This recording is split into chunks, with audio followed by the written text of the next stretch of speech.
If you clicked on this video, you probably know what Cyberpunk is, but for the few people who don't, Cyberpunk is an open-world game set in a dystopian, hyper-capitalistic city where you play as an up-and-coming mercenary who is trying to make it a Night City. Night City is a concrete sprawl where the towers are ruled by mega corporations and the streets are ruled by rival gangs. Everyone, from the poorest to the richest, are teched out in cyberware. Some opt for minor cyberware while others take their bodies to the limit, blurring the lines of what it means to be human. Night City was voted the worst place to live in America, but somehow it's still the city of dreams, and you as the player get to carve out your own story in this city. Cyberpunk was one of the most anticipated games ever, and it's easy to see why with the vision of the game we were being sold. Cyberpunk was aiming to be the most revolutionary open-world game to date. If The Witcher 3 is the game that mastered the use of the open-world formula, and Cyberpunk was supposed to be the game that created a completely new formula. Cyberpunk was easily Cdpr's most ambitious project yet, and whether it fulfilled its promises is up to you to decide. But Cyberpunk has a long and tumultuous journey that stretches from its ambitious inception to its controversial launch, to the launch of 2.0 and Phantom Liberty.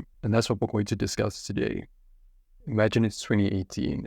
This is pre-pandemic when E3 was still a big deal, and you tuned in eagerly because CD Projekt Red announced their participation in one of the showcases. Cdpr is riding the wave strong after The Witcher 3, and everybody wants to know about their next project. The anticipation was high since all we had seen of their next project, Cyberpunk 2077, was a short teaser that was released even before The Witcher 3's launch. And then, right at the end of the Xbox showcase, Cyberpunk 2077 was fully revealed for the first time. This is when the hype for the game reached an all-time high and will only keep going up from here. Cyberpunk was winning awards before it even came out. There were YouTube channels popping up dedicated to talking about this game, and it didn't even have a release date yet.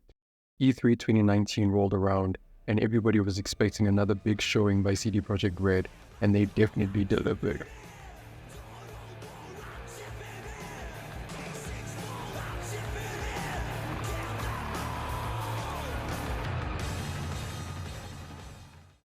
Keanu Reeves came on stage and announced he would be playing the cardinal role of Johnny Silverhand. They announced the release date, opened up pre-orders, and the marketing campaign was in full swing.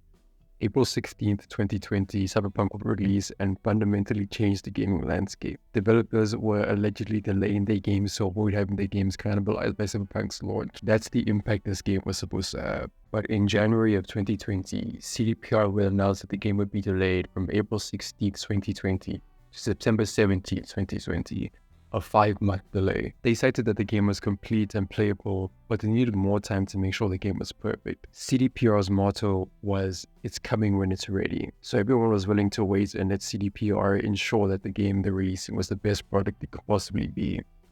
On the 18th of June 2020, Cdpr announces another delay, again citing that Cyberpunk is a game with an abundance of systems and content, so they needed that extra bit of time to polish and perfect the game. This is when some would become skeptical if this game is as complete as Cdpr would want us to believe. But for the most part, everyone accepted the announcement and believed Cdpr was just ensuring that the game would release when it's ready. They even opened this delay announcement by saying, "Those of you who are familiar with the way we make games know that we won't ship something which is not ready." Even though the release of the game was delayed, journalists were invited to play a preview version of the game, and most if not all had very good things to say about it. Any doubt that anyone had in this game was drowned out by the praise of the preview.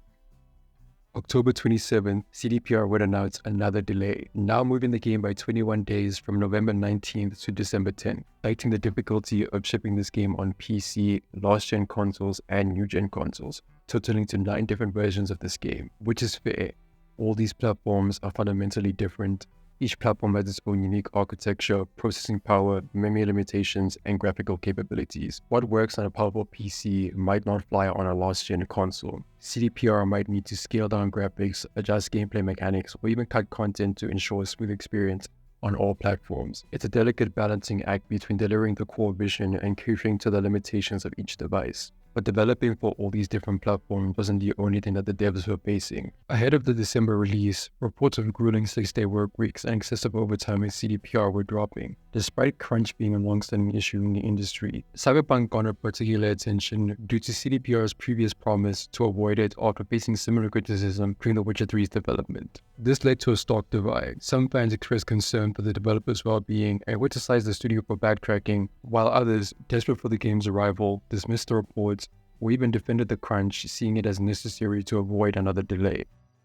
So now it's December, and we're a few days out from the December 10th release of this game. There's no further delays in sight, and review copies of the game are being distributed to the press. Many outlets are giving the game a score above 80% or 4 out of 5. So after all the delays and crunch, it seemed that even though Cyberpunk had a rocky development, it was going to launch to widespread praise. Well, even though critics and reviewers were rating it highly, many were reporting the massive amount of bugs in this game. NPCs T-posing, NPCs not loading in, NPCs popping in right in front of the player, textures not loading, duplicate props, mission markers disappearing, mission markers pointing to the wrong place, which is some of the problems reviewers were facing, and all of this was only on the PC version of the game. Other than an official gameplay trailer released by Cdpr, there was no information or footage of the console versions of this game. Cdpr actually went out of their way to make sure that no one would see the last-gen console versions of this game until release. Some were still riding the Cyberpunk hype train, but a lot of people were very cynical about the game at this point. And many didn't think the game would be a scam or an absolute train wreck, but just that it wouldn't live up to the promises that the marketing team was making. This game was made by Cdpr after all, the company that made the game that many claimed to be the game of the decade. Most who played the game early raved about it, and everything that was released painted the perfect neon-graced picture of a hyper-capitalistic dystopia you could get lost in.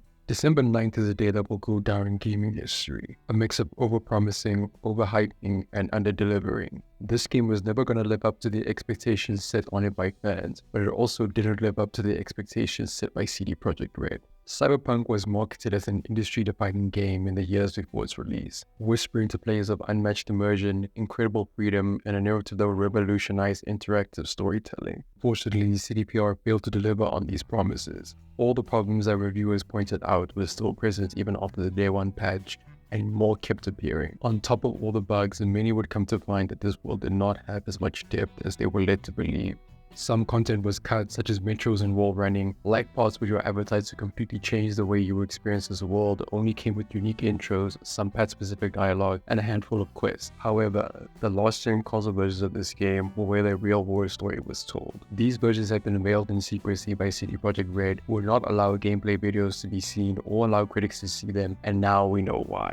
Players were confronted with a different kind of dystopia upon starting the game. Crashes, frame rate drops, and graphics that made the game look like it belonged on the PS1. These versions ran so badly that Sony had to outright remove the game from the PS Store, and Xbox had an announcement on their store warning players about the state of the game. CDPR had to start issuing full refunds of the game no matter how many hours you put into it. They also had to deal with a multitude of lawsuits from investors and fans. In a report by Bloomberg's Jason Schreier, an in-depth look at the troubled rollout of Cyberpunk 2077 points a significant issue of overconfidence within CD Projekt Red's management. The report, which involved interviews with over 20 current and former CD Projekt Red staff members, reveals the game's full development didn't commence until 2016, despite being initially announced back in 2012. When the game was initially teased, CDPR was still developing the console version of The Witcher 2, and after its release, they were primarily focused on The Witcher 3 and later its DLCs. CDPR kept a handful of developers on pre-production of Cyberpunk 2077 while working on The Witcher 3. With Blood and Wine's release in 2016, the entire studio shifted to development of Cyberpunk. This is said to have caused somewhat of a reset of the game as upper management and other developers got more involved in the project and had a different vision for Night City. This is made evident by Cyberpunk allegedly being a third-person game up until this point. The development of Cyberpunk was marred by a series of unrealistic deadlines and technical challenges. The gameplay showcase that was presented at E3 2019 was described by one of the developers interviewed in the article as almost entirely fake. A lot of the systems and mechanics of Cyberpunk had not yet been finalized, and that's why a few of the mechanics you see in the demo, like wall running, aren't present in the game. However, creating a demo version of a game is pretty common. Developers often create a vertical slice of their project. In game development, a vertical slice is a playable section of the game that represents all the core mechanics, systems, and aesthetics of the final product, condensed into a smaller, more self-contained experience. A vertical slice can be used to demonstrate the viability of the game's core ideas and mechanics. Game demos showcased a few years prior to the release typically stem from these vertical slices, and this is where the problem arises, because these demos will never be 100% accurate to the final product. Publishers need to be more prudent when putting these out because it can create hyper on aspects of the game that won't make it to the final product. But the main problem with Cyberpunk's demo is that it seems to be more of a marketing gimmick first and a showcase second. Some developers interviewed describe the demo as a waste of months that should have gone towards making the game. This is one of the worst video game releases to date. And what was so unfortunate about this was that Cyberpunk was not a bad game at its core. Even though the game released in a subpar state, the RPG mechanics were shallow, The driving was floaty, the AI was wonky, and all the problems with the police and wanted system, there was still a lot of fun to be had in Night City. Cdpr has a lot of talented developers working for them. There are so many interesting stories hidden in this world, and it's always a joy to find them. The environments of Night City are meticulously crafted and make driving around the city such an enjoyable experience. But this wasn't the end of Cyberpunk's story. Cdpr, to their credit, has been working tirelessly to patch and improve the game. While the scars of the launch remain, Cdpr committed to making Cyberpunk the game they promised it would be. 13 January 2021, Cdpr would release a video where one of the founders had a candid conversation about the launch of Cyberpunk and admitted that they messed up. Even though this video does skate around the console versions of this game,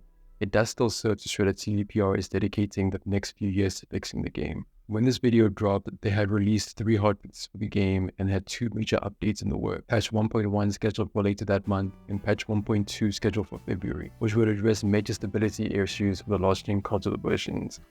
February 2022 would mark the launch of the next-gen console versions. Before this, communication with Cdpr was sparse. They only released release dates for upcoming patches as well as their corresponding patch notes. This patch was not only the new-gen version of the game, but the first major content update post-launch. They added more pop-up options for V, new weapons, and the ability to customize your character's appearance at any of your apartments, which is one of the most random things not to be in an RPG at launch, but at least they did add it. September 2022 is probably when the biggest change in Cyberpunk's perception happened. Cyberpunk EdgeRunners dropped and completely revived the Cyberpunk conversation. EdgeRunners is one of the most popular Netflix anime and helped catapult the Cyberpunk IP into the mainstream. This anime got people who dropped the game to try it again, and got people who never heard of the game to buy it. Cdpr disclosed in the 2022 Q3 financial report that EdgeRunners' popularity fueled sales even more, setting a new quarterly financial record for the studio. At this point, the game had gone through 5 patches as well as numerous hotfixes and had a 6th patch titled